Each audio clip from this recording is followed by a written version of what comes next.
Harvey, Harvey, Harvey. Hurricane Harvey put a dent in southeast Texas and parts of Louisiana last week. Harvey dumped 33 trillion gallons of water by most estimates. Over 40,000 homes destroyed. Just in the Houston area alone, 30,000 people, over 30,000 people, needed some sort of shelter.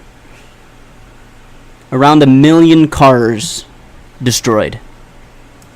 The latest death toll is 50, and that number is quickly rising as the waters begin to recede and the levees start to go down in places like Beaumont, Texas. Harvey's wrath disrupted the state of Texas during the storm for many days, and it'll disrupt the state for many months to come. But one thing that Harvey didn't disrupt was the spirit of the people in the great state of Texas, and the spirit of the people from all across the country. And I need to take a step back and apologize for what I've been saying for the past 2 or 3 weeks as far as what my views have been on humanity. Sometimes it takes a storm, and sometimes it takes something of epic proportion to realize that there is still hope for humanity. And that's where we begin today. This is Houston. Say again, please. Houston, we've had a problem.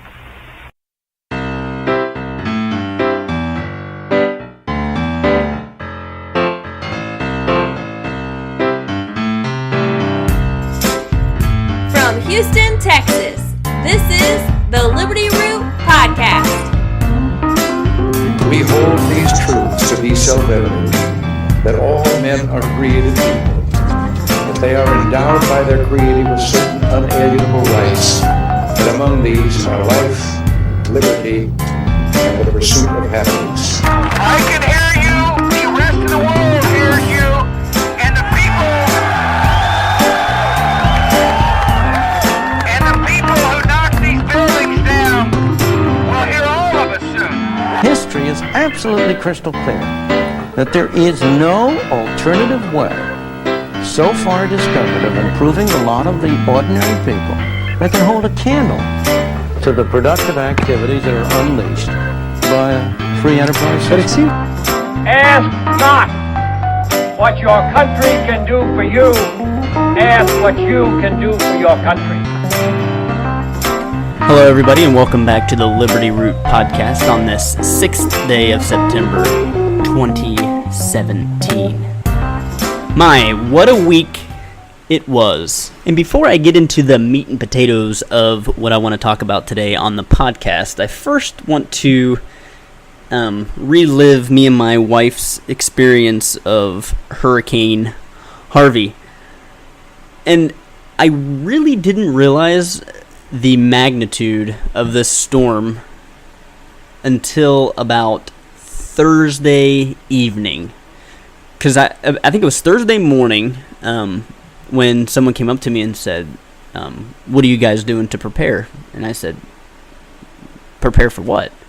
And they said, the hurricane that's about to hit tomorrow night. And I said, hurricane? And at that point, I had no idea. I knew that there was some sort of like tropical storm forming in the Gulf. You know, I didn't think much about it. I thought it was just going to stay a tropical storm and we'd get, you know, a lot of rain. And we got a lot of rain, and we've got a lot more rain, and then we got a lot more rain, and you know just by watching every single news outlet how much rain we actually got. But at that point on Thursday morning, the more people I talked to throughout the day, they were saying, you know, how the grocery stores are out of water, they're out of bread, they're out of, you know, first aid kits, they're out of, you know, life jackets.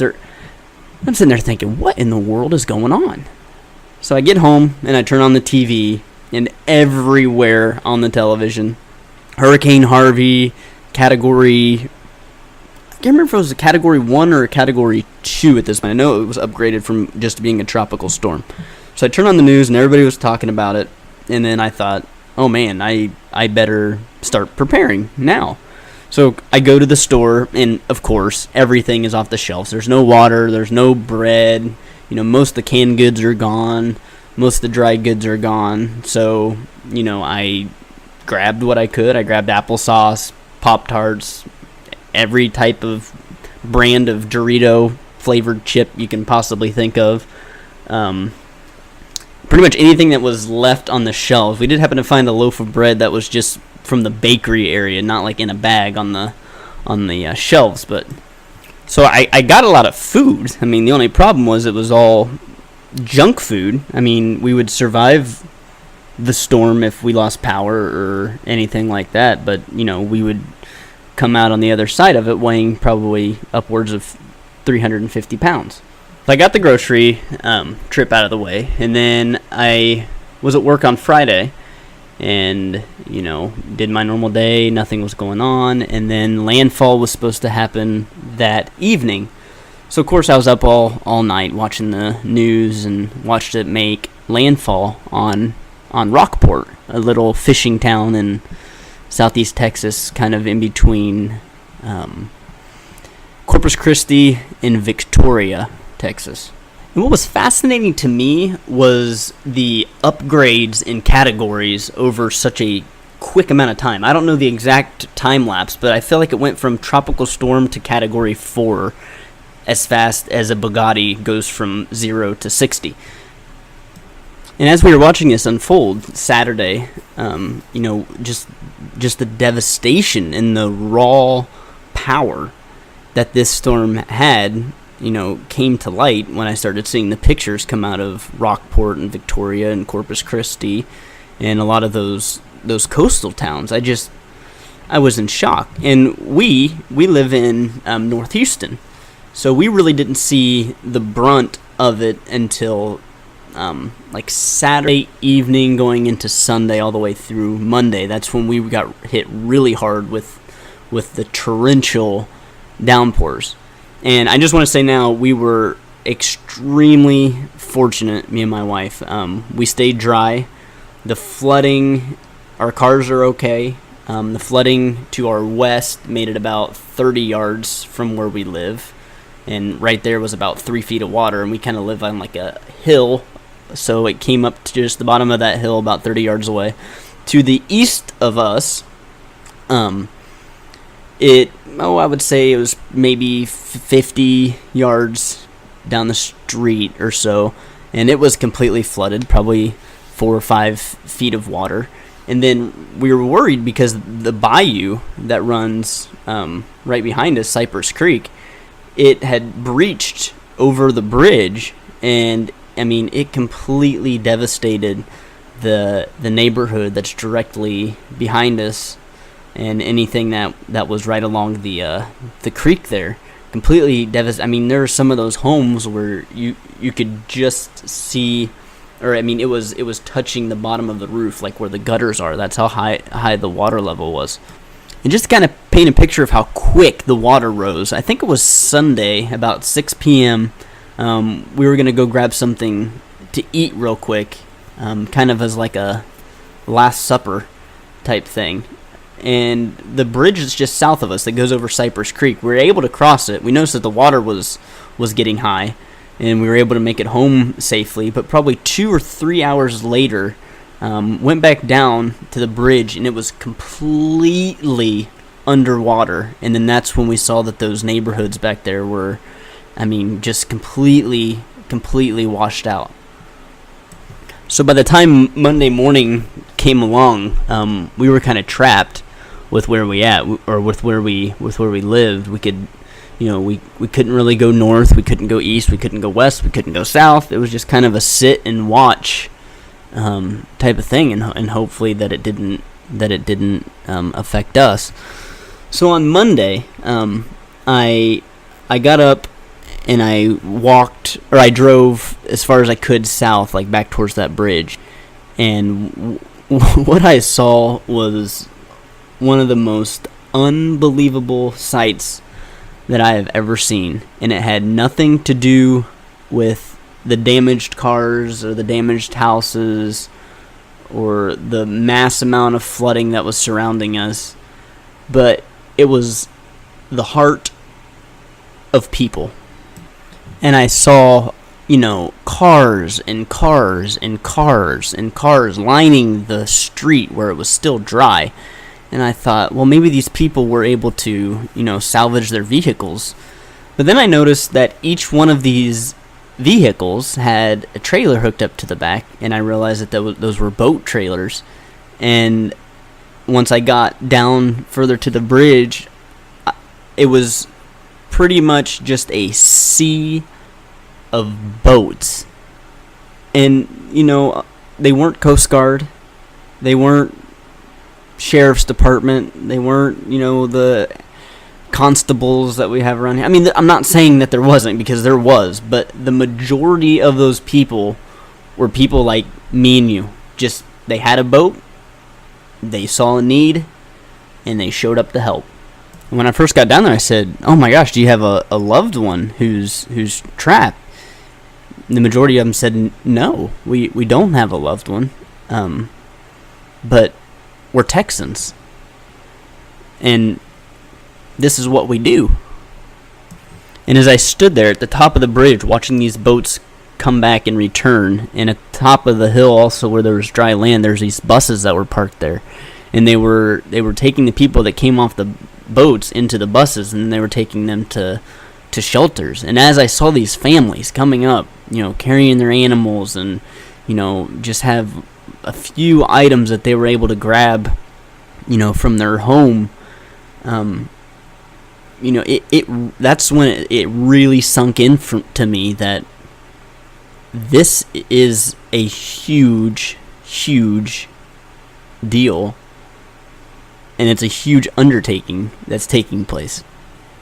So I said, what can I do to help? So I was, able to get on one of the boats and help with some of the rescue efforts. And this was Monday, and on Monday I believe that the crew that I was with, I was working with the sheriff and some other gentleman who is the boat owner.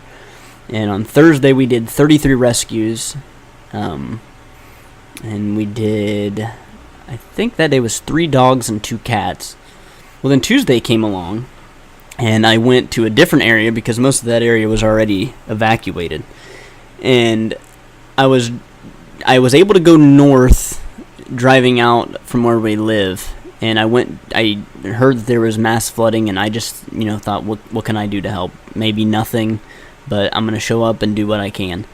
So we went to this fire station, and as I was getting close to the fire station, which is about 10 minutes from our house, I saw the same sight that I saw the day before. I saw truck after truck after truck after truck with boats. And I noticed a little difference in the vehicles. The Texas plates on the vehicles were still there, but I started seeing plates from Illinois, Pennsylvania, Virginia, California. And it struck me that not only are Texans stepping up and helping, people from all over the country who have boats are driving down here to do what they can, volunteering their time, many of them taking off work to save lives of complete strangers, regardless of political affiliation, religion, gender. That none of that mattered. They just put the boat in, drove around, grabbed as many people as they possibly could.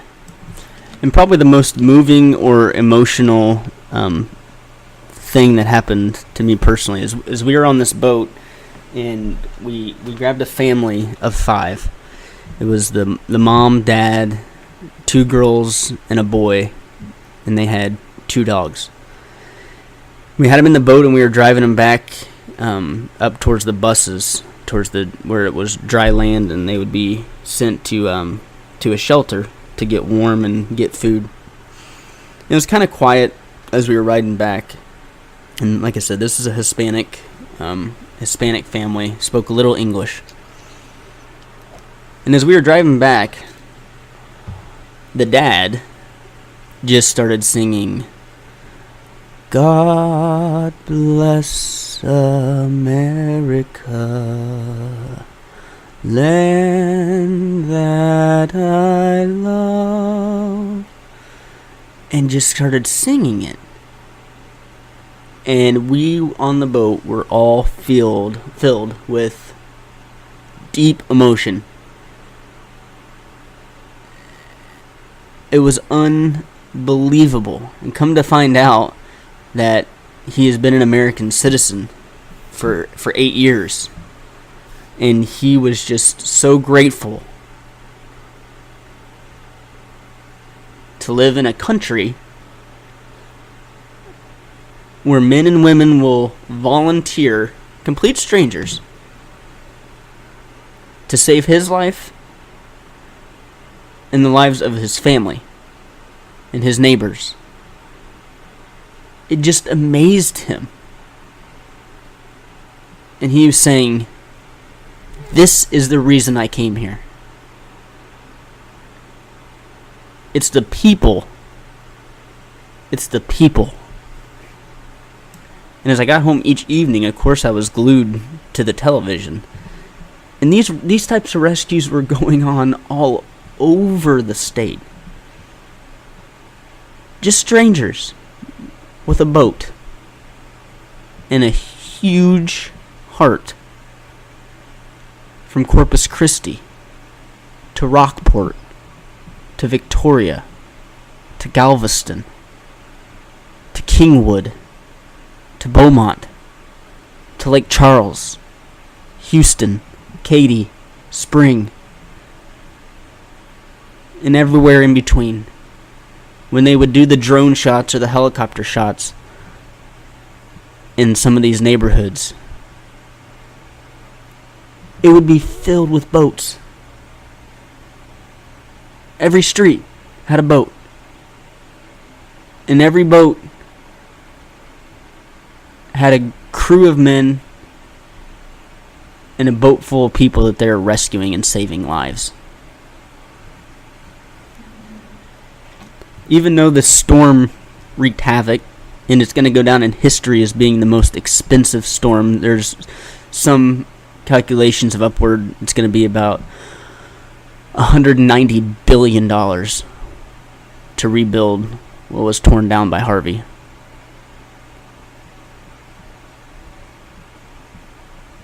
But the good that came out of this outweighs the cost of the rebuilds, outweighs the loss of property, and outweighs everything else materialistically that was lost in this storm. See, we can rebuild homes, businesses. We can buy new cars and boats. Something that can't be bought is the human initiative, the pure heart of these volunteers. You know, there were some guys who I talked to who their boats were just a couple weeks old, a couple months old. And they weren't worried about getting their boats damaged. They were worried about saving lives and getting those peoples out of their homes. They didn't care about getting a cold, coming down with the flu for a few days, missing work. They saw a need, and this city executed perfectly on it. When we moved here, it's coming up on a year now, I knew I liked Texas, and I knew that this would be a good long-term home for us. But I had no idea what kind of community we moved to.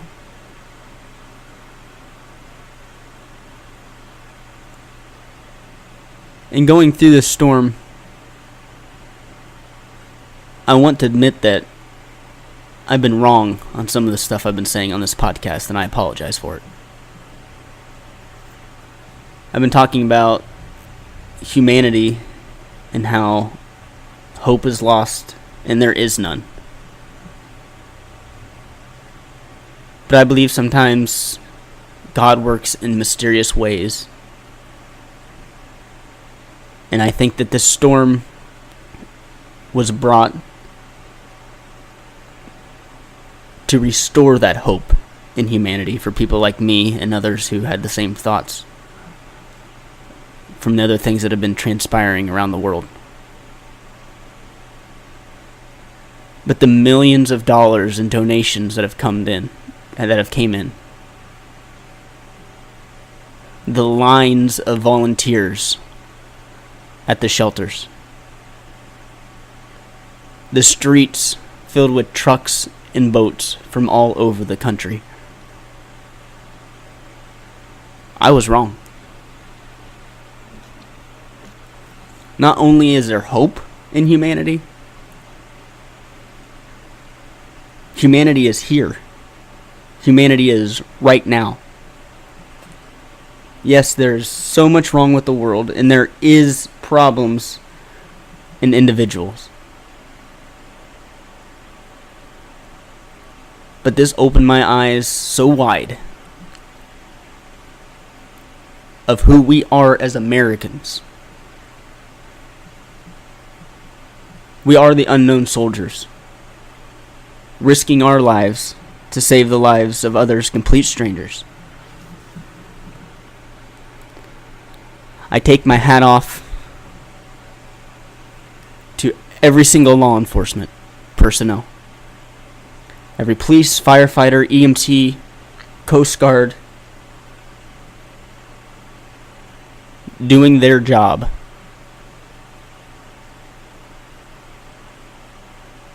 And I also take my hat off to the school teacher,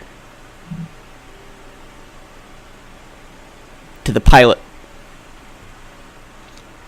to the engineer, to the doctor, to the delivery driver. People who job descriptions doesn't include saving lives or being heroes in a rescue, but just people who saw a need and they capitalized on it.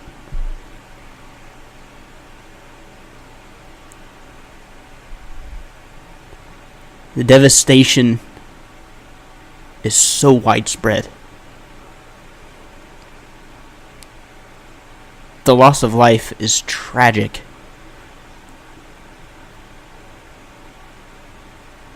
The loss of homes and cars and businesses is devastating.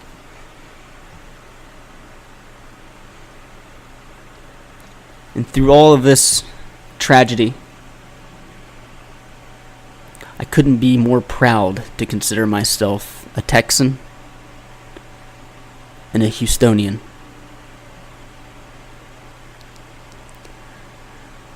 If you can't give your time or you're in some other part of the country, we ask that you would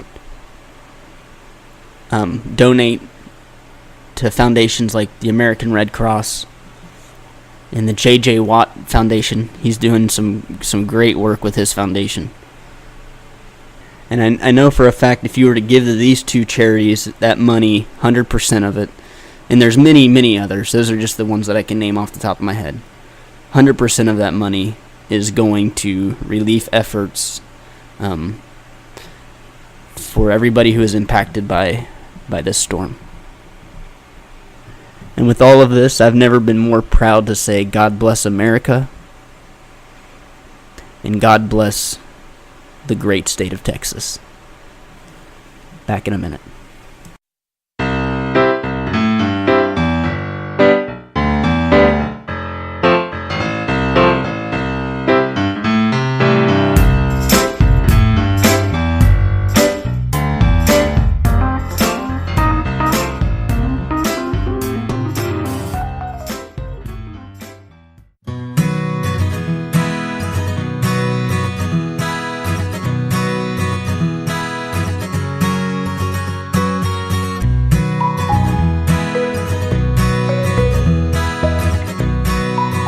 Hello, everybody. Welcome back to the Liberty Root podcast. I got some crazy statistics about the rainfall totals that fell across Texas.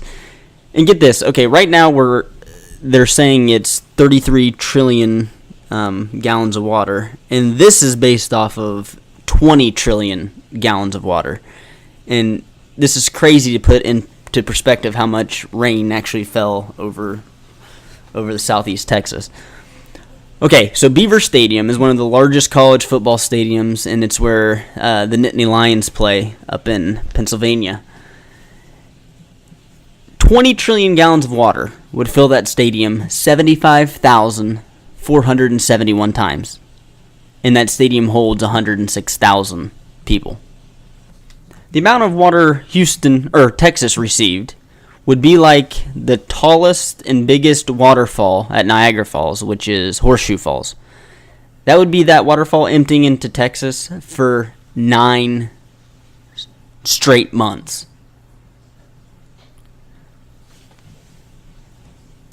Another stat is that the 8.5-acre lake at the Bellagio Hotel in Las Vegas, where thousands of people pause each day to watch the famous Bellagio fountains, well, that lake holds 22 million gallons of water. 15 trillion gallons of water. 15. They're saying we got 33, but 15 trillion gallons of water would fill that lake more than 681,000 times. Here's another stat. 20 trillion gallons is enough water to serve the water needs of the entire United States population for almost 3 days. Now let's put that into perspective of how much rain dumped just on the southeast underside of Texas and into Louisiana, Lake Charles. Here's another one showing that 9 trillion gallons of water, and that's just the amount that fell by Sunday evening. If that were to be all collected and put in a cube next to Houston's downtown, it would cover an area of 4 square miles, and it would be 2 miles tall. I mean, it's crazy how much rain fell. I mean, it rained so much that I was just waiting for the ark to come floating by. I mean, just up here, North Texas, I know the east side, I mean, it rained for 4 or 5 days straight, but for us, it rained 3 days straight nonstop. Steady rain. It never was a mist or a sprinkle. When it rained, it was a steady rain, oftentimes downpour. And when you hear stats like this, it really just puts in perspective and shows you how much water really came down during Hurricane Harvey. And it's scary because now the National Hurricane Center is saying that there's a potential for another hurricane landfall with Irma that's out past east of Puerto Rico now, and it's already like a Category 3, and they said we couldn't even expect, if it was to make landfall in the United States, that it wouldn't even be here for like another week and a half, and they're even already talking about making a new category for this hurricane, like a Category 6 because of the momentum behind this storm. I mean, I can't even imagine what kind of devastation that will do as well. I mean, not only the toll on state finances is this having for Texas and for the federal government, because they're talking about federal assistance being upwards of $118 billion. Can you imagine if we get another storm within 3 weeks of this one? I mean, that's going to take a major toll on our country's economic state. I don't know. I guess we'll just have to wait and see and find out what happens. Hopefully it moves northeast and doesn't hit anybody. That's keeping our fingers crossed for that to happen. And I know you guys are probably hearing about the hurricane because it's been all over the news and everything, but I just want to take a couple minutes and just express how the President Trump, I mean, he's getting so much heat like he normally does, but how incredible his response has been to all this. I mean, it just goes to show you that when a storm hits, parties, alignment, whether you're Republican, Democrat, it doesn't matter. I mean, because the mayor in Houston, Sylvester Turner, he's a Democrat.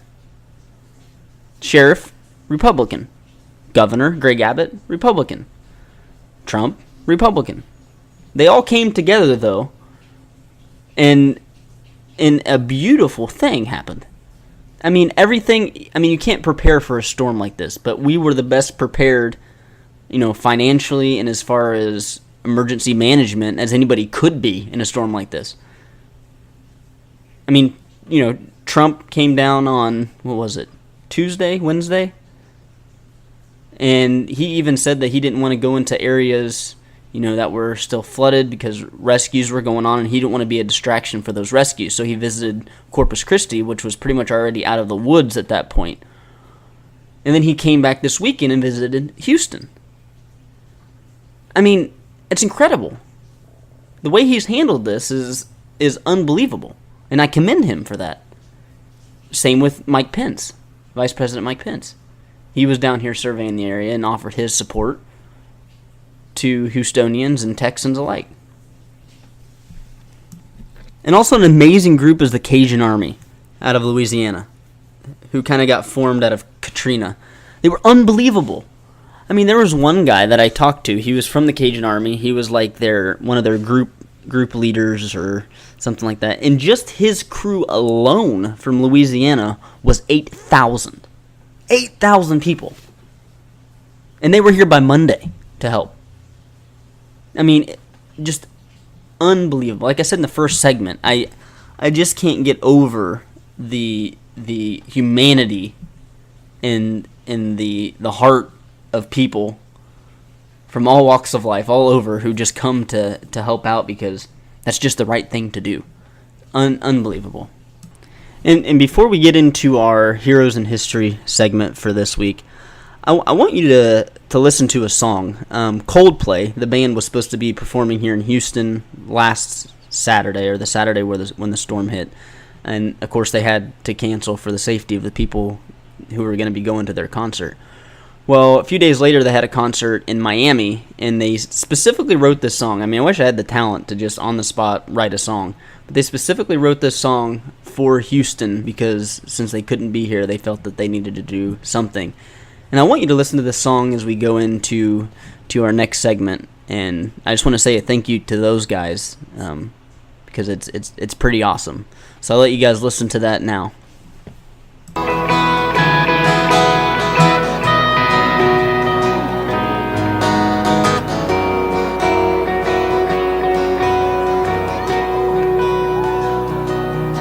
I am dreaming of when I get back to Houston.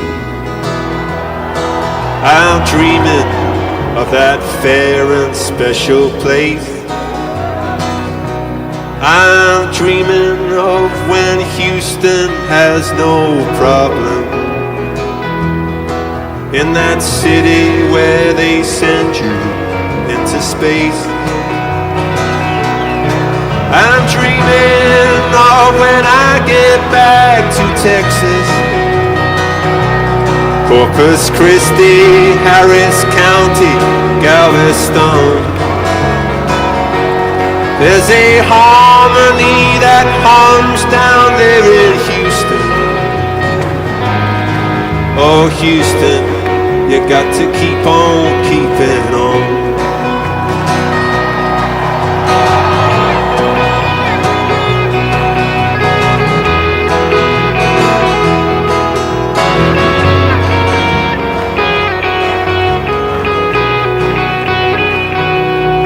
From Miami, we are sending love to Houston.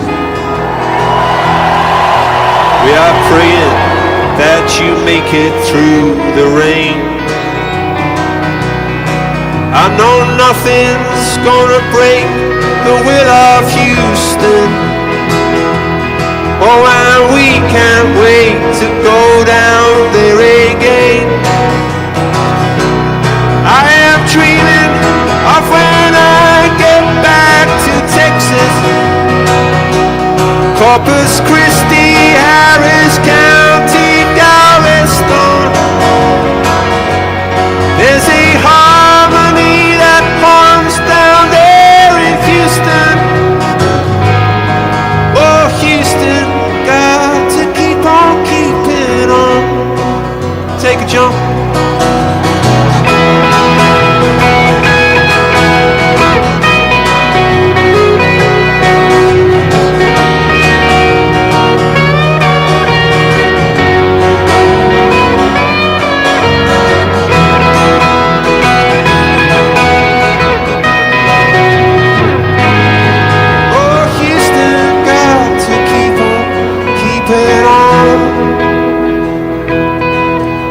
Houston, got to keep on keeping on.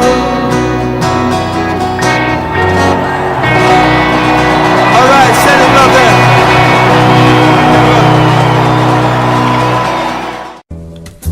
there. You're listening to the Liberty Root Podcast.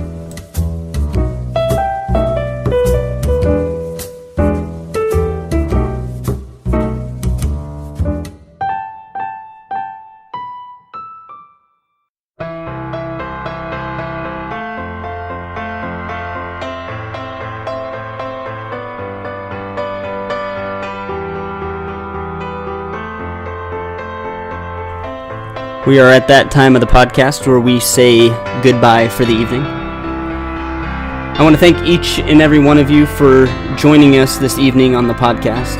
Sorry it was a little bit different. We didn't have our normal heroes in history. We'll get back to a normal routine starting next week. I also want to announce the winner of the gift card giveaway. That is Linda Fletcher. Congratulations on winning that. We will be sending that out to you shortly. Along with all the charities down here that would be greatly appreciated if you supported for the Hurricane Harvey relief. We also want to reiterate that we still have an ongoing campaign with National Down Syndrome Society, and that GoFundMe page is still up. If you need that website again, it's gofundme.com/LibertyRootStands with NDSS. See you guys all next week, and as always, live life, restore liberty, and pursue happiness. Good night, everybody.